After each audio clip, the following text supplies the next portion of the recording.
Bonjour, c'est Ursule encore. On est le 15 juillet 2022. Alors, je viens sur la trompette aujourd'hui encore et je viens proclamer le retour de notre Seigneur Jésus-Christ. Soyons tous bénis et que sa joie soit notre force en ce jour. Amen et alléluia. Alors, il chante deux cantiques, le cantique de Moïse et le cantique de l'agneau. Et c'est comme si c'est un nouveau cantique. Amen. On va regarder cela. Dans l'Apocalypse 15, le verset 1, ça dit: Puis je vis dans le ciel un autre signe, grand et admirable, des anges qui tenaient 7 fléaux. Les derniers, car par eux s'accomplit la colère de Dieu. Et je vis comme une mer de verre mêlée de feu, et ceux qui avaient vaincu la bête et son image, et le nombre de son nom, debout sur la mer de verre, ayant des harpes de Dieu. Et ils chantent le cantique de Moïse, le serviteur de Dieu, et le cantique de l'agneau en disant: Tes œuvres sont grandes et admirables, Seigneur Dieu Tout-Puissant, tes voies sont justes et véritables, Roi des nations. Qui ne craindrait, Seigneur, et ne glorifierait ton nom? Car seul tu es saint, et toutes les nations viendront et se prosterneront devant toi, parce que tes jugements ont été manifestés.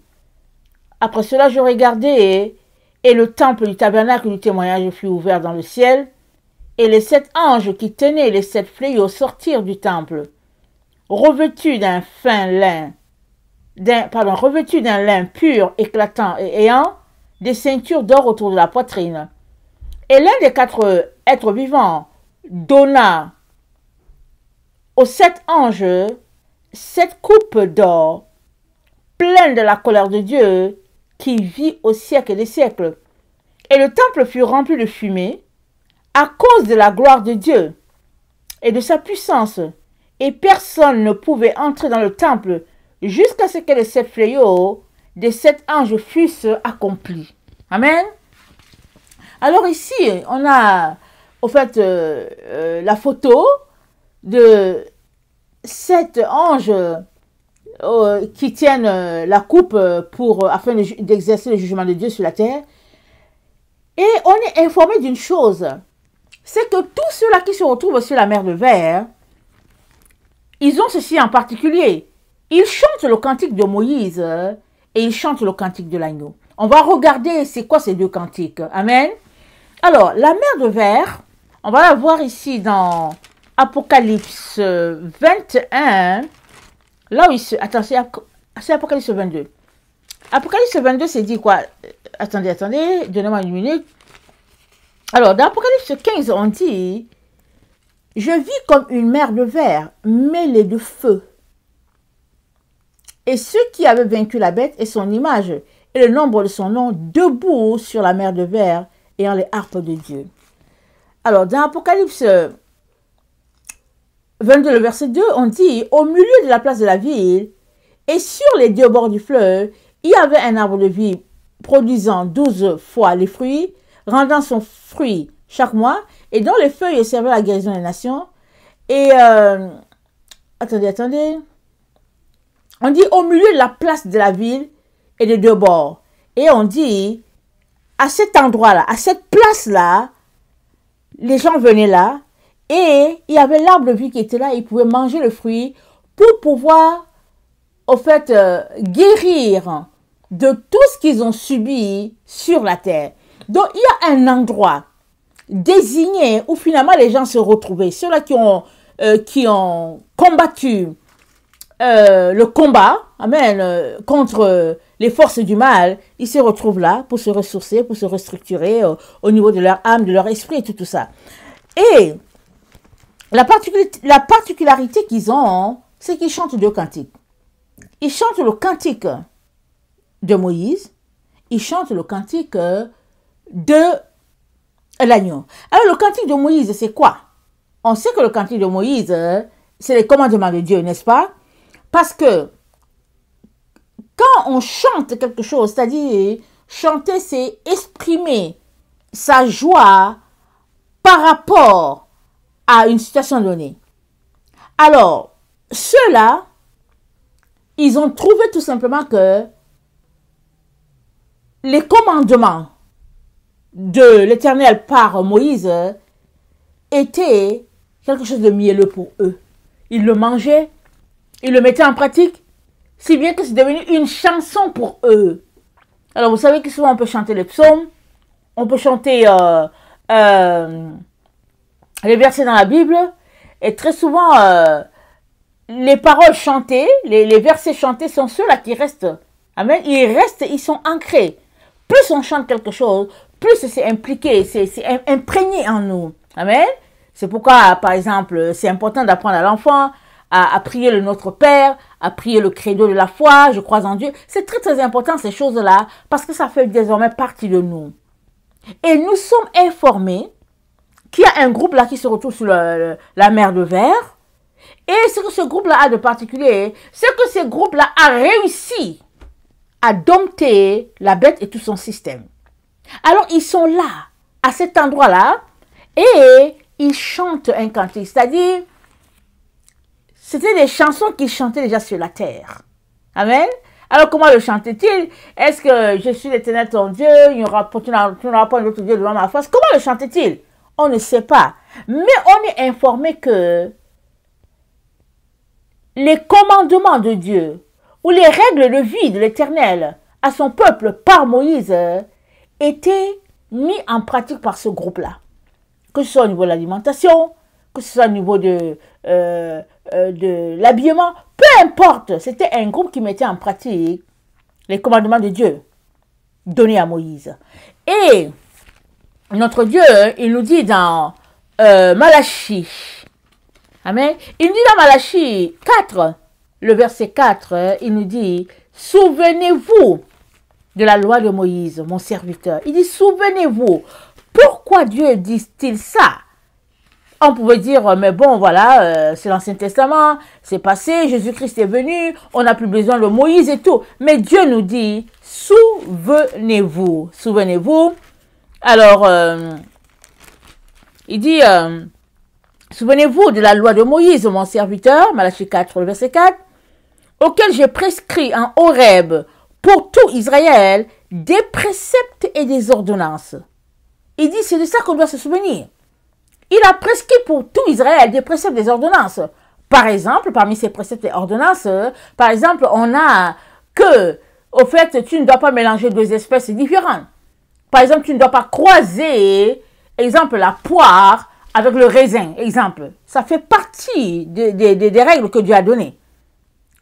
Et Dieu nous dit de considérer tout cela, de passer tout cela en revue et de les mettre en pratique. Parce que quand on se souvient de quelque chose, c'est pour le mettre en pratique.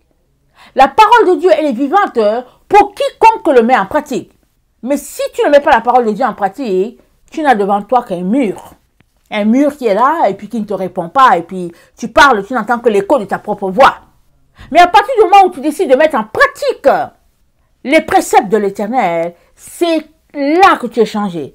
C'est là que tu reflètes la gloire de Dieu. Amen. Il est très important. Alors, dans ce groupe-là chante le cantique de Moïse. Alors, ils l'ont tellement chanté, ou bien ils l'ont tellement proclamé par leurs lèvres que c'est devenu une chanson. Amen. Alors, dans Acte 3, amen, ça c'est, je pense que c'est peut-être l'apôtre Paul qui parle, il dit une vérité là que Dieu leur avait donnée, que Dieu avait donnée à Israël quand ils étaient dans le désert.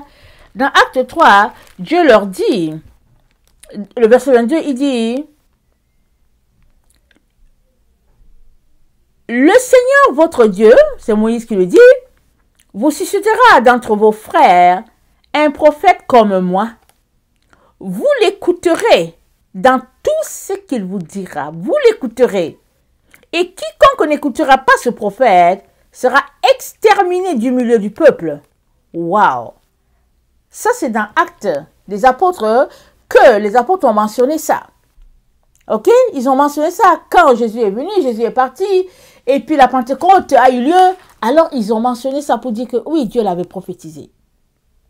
Alors, Moïse, avant de s'en aller, avant de s'éclipser, il a rappelé à Israël que Dieu va leur donner un autre prophète et que quiconque ne l'écouterait pas serait exterminé du milieu du peuple. Pourquoi il a dit ça? Parce que le prophète, au fait, est étroitement rattaché à la vie de Jésus. Amen. Jésus est venu, la croix, et puis il a vécu la croix, l'ignominie et tout, et il nous a rachetés pour Dieu. Alors, si Dieu a fixé des règles et des préceptes que nous ne sommes pas prêts à les obéir, ça veut dire que nous ne sommes pas prêts à écouter ce que Jésus-Christ attend de nous. Alors, ça veut dire qu'on ne fera pas partie du groupe des rachetés.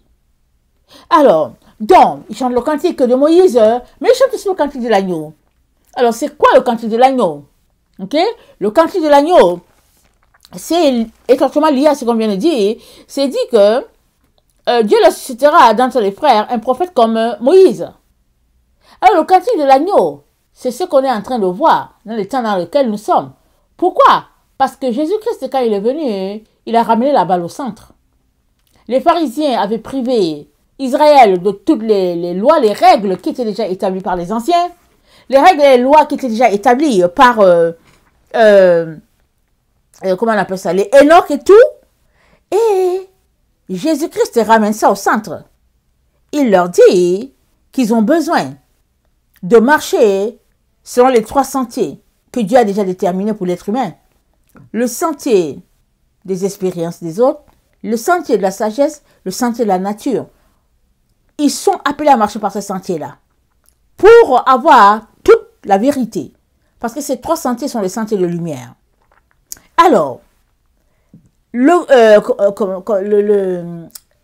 l'agneau, amen, l'agneau, hein, il n'est autre que notre Seigneur Jésus-Christ. Notre Seigneur Jésus-Christ, c'est lui l'agneau. L'agneau qui a été immolé pour nos péchés. Alors, ce groupe-là chante le cantique de l'agneau. C'est-à-dire, ils ont décidé de mettre en pratique ce que Jésus-Christ leur a dit. Jésus-Christ leur a dit quoi? Il a d'abord dit, suivez le chemin étroit et resserré. C'est ça qu'il nous a dit. Alors, il nous a dit d'aimer notre prochain comme nous-mêmes, d'aimer Dieu et puis d'aimer notre prochain comme nous-mêmes. Et il a aussi enseigné sur les communions que nous devions avoir avec les anges qui nous entourent, qui s'occupent de nous, qui prennent soin de nous. Alors, il a parlé des 14 communions, cette communion du côté de la mère terrestre, cette communion du côté du Père céleste. Ok? Donc, le cantique de l'agneau est étroitement lié à ces communions-là. Alors, ce groupe-là, sur le mont, est-ce que c'est quel mont? Excusez-moi, je regarde rapidement. Apocalypse 15, on est retourné là. Alors, ce groupe-là qui se trouve, il est où? Ok, sur la mer de Verre, il se retrouve à une place, ok, sur la mer de Verre. Alors, ce groupe-là qui est là, il chante le cantique de l'agneau. C'est-à-dire que il confesse, voilà, il confesse le cantique de l'agneau, il confesse le cantique de Moïse. Voilà ce qu'ils font. Et c'est eux qui ont réussi à dompter la bête. Alors, ils sont sur cette mer de verre là, et nous sommes informés qu'ils ont vaincu la bête.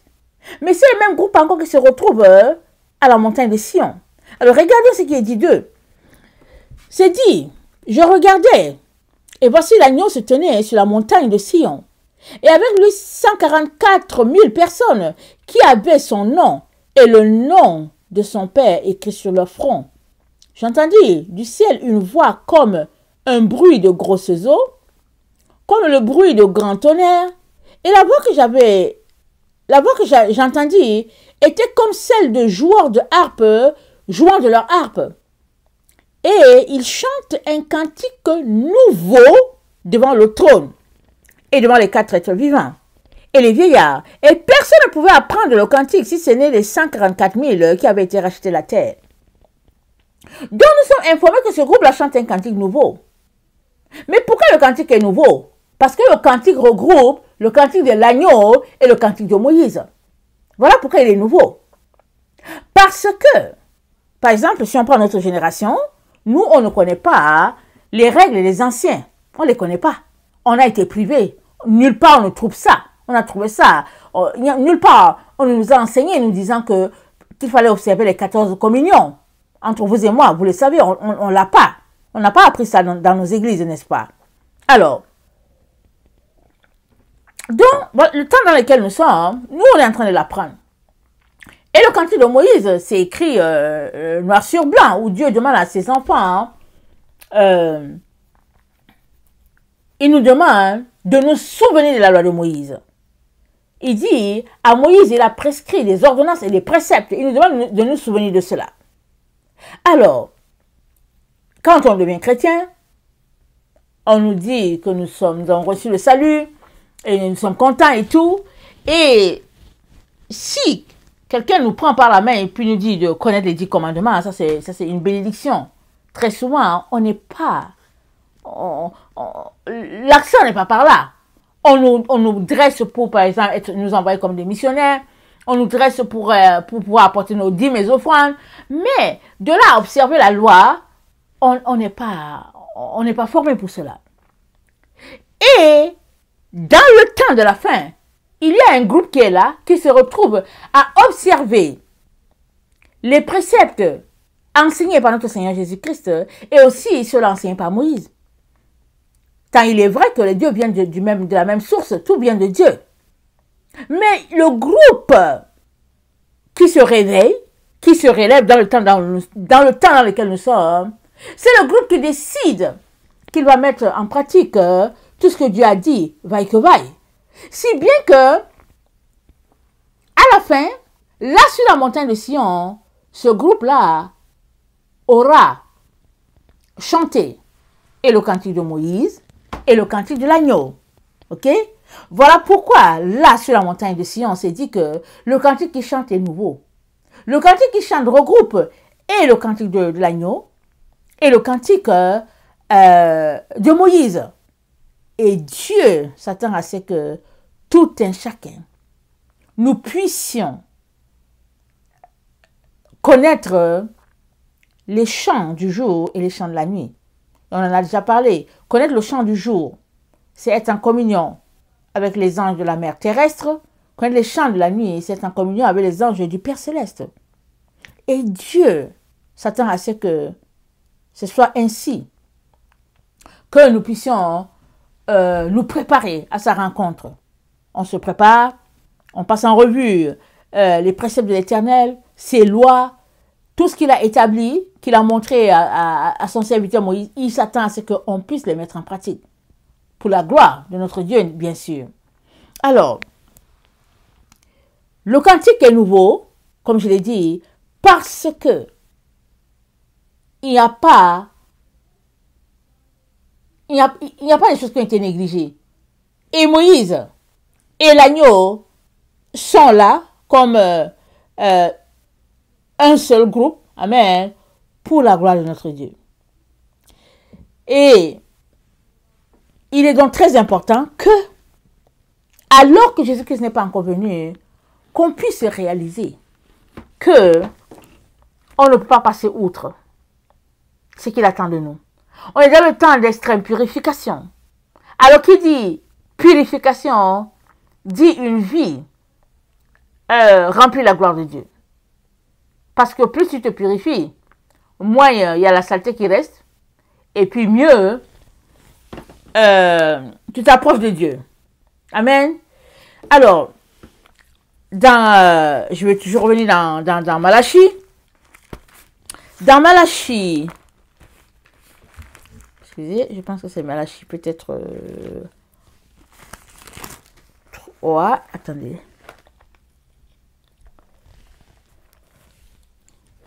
Excusez-moi.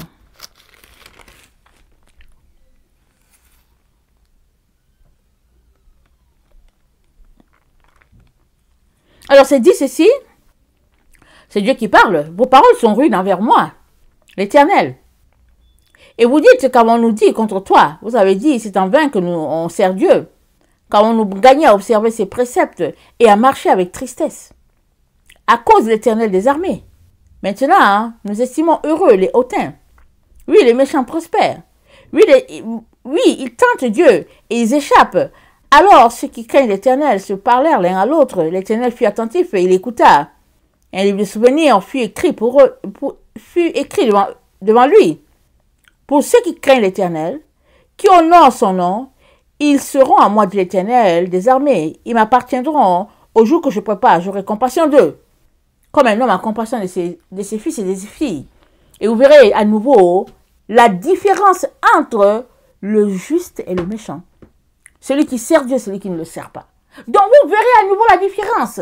Dans ce groupe-là, il fait la différence. Ils chantent en même temps le cantique de Moïse, ils chantent en même temps le cantique de l'agneau, et ils sont mis à part pour leur Dieu. C'est-à-dire qu'ils ont accepté de traverser l'humiliation, la honte, le mépris, et puis l'ignominie. Ils ont accepté de traverser tout cela, et à la fin, les voilà sur la montagne de Sion. Les voilà. Alors ça peut être une présence physique, peut-être, je ne sais pas, mais une chose est sûre, être sur la montagne de Sion, c'est être en train de pratiquer ce que Dieu attend de nous. Amen. Sur la montagne de Sion. Parce que Sion, c'est la cité de David. Donc, tu ne peux pas attendre le Seigneur Jésus-Christ et négliger ces choses qu'il attend de toi.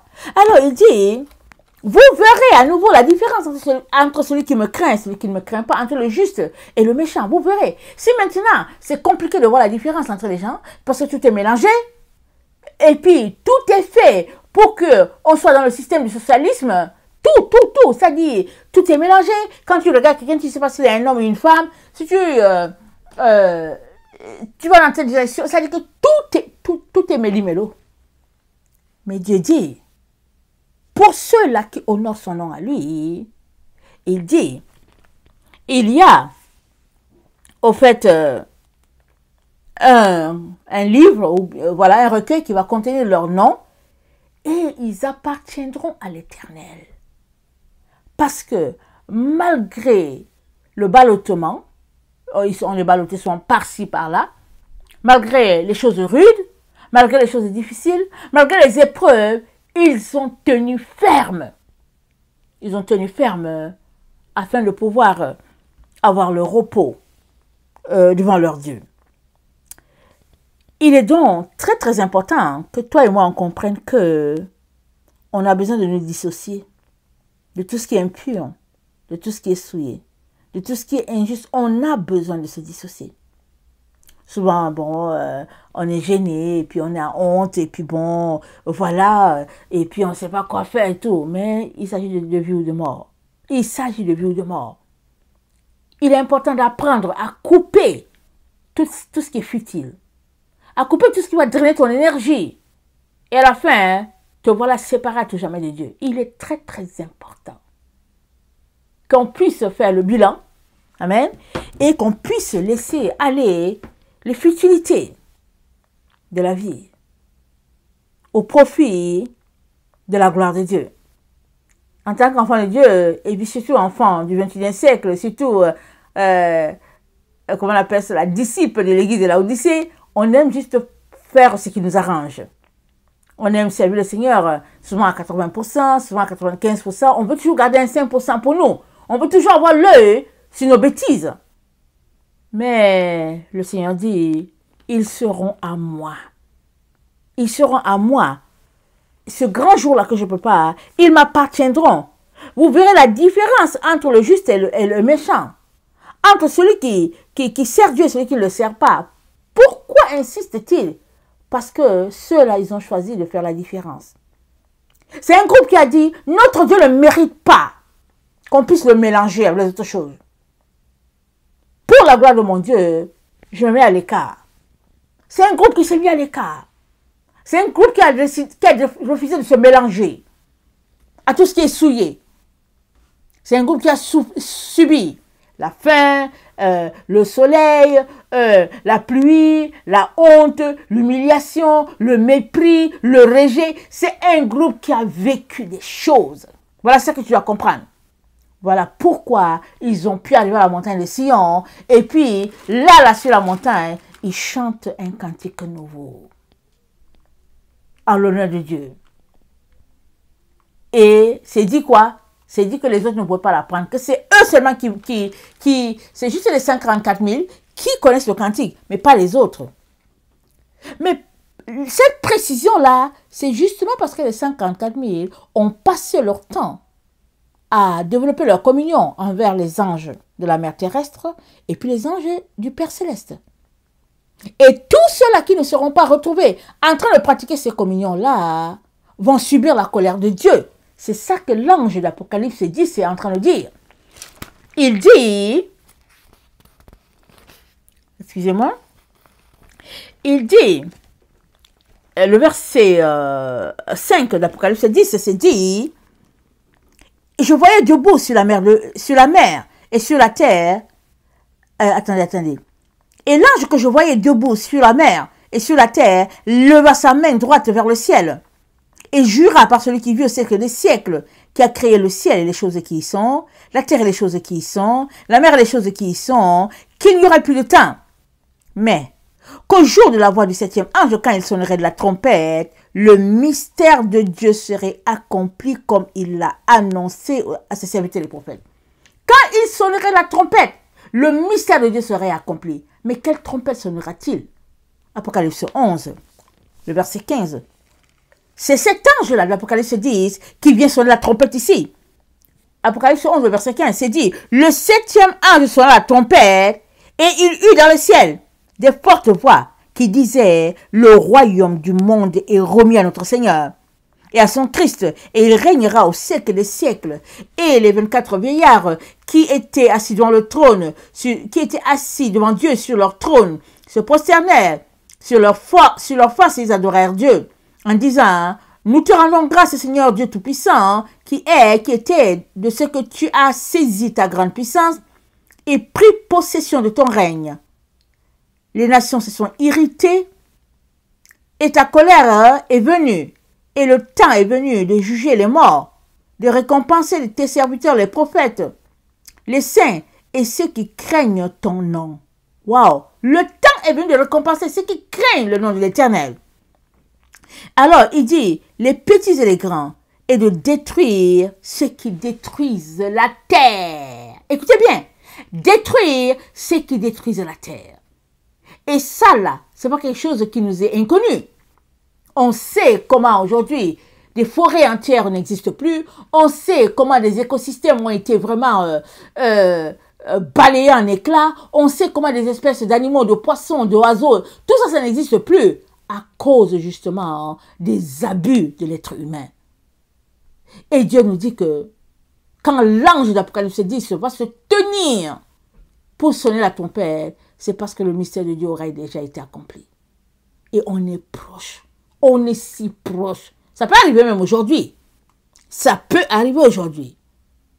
Beaucoup de gens attendent des signes, la construction de temples, et puis bon voilà, ils attendent ceci, ils attendent cela. Mais vous devez savoir ceci. C'est que Satan, il fait tout en cachette. Il fait les choses de manière subtile, pour qu'on ne sache pas. Il fait les choses pour nous coincer. Une fois que tu es coincé, tu dis, ah mais je ne savais pas, j'ai consommé.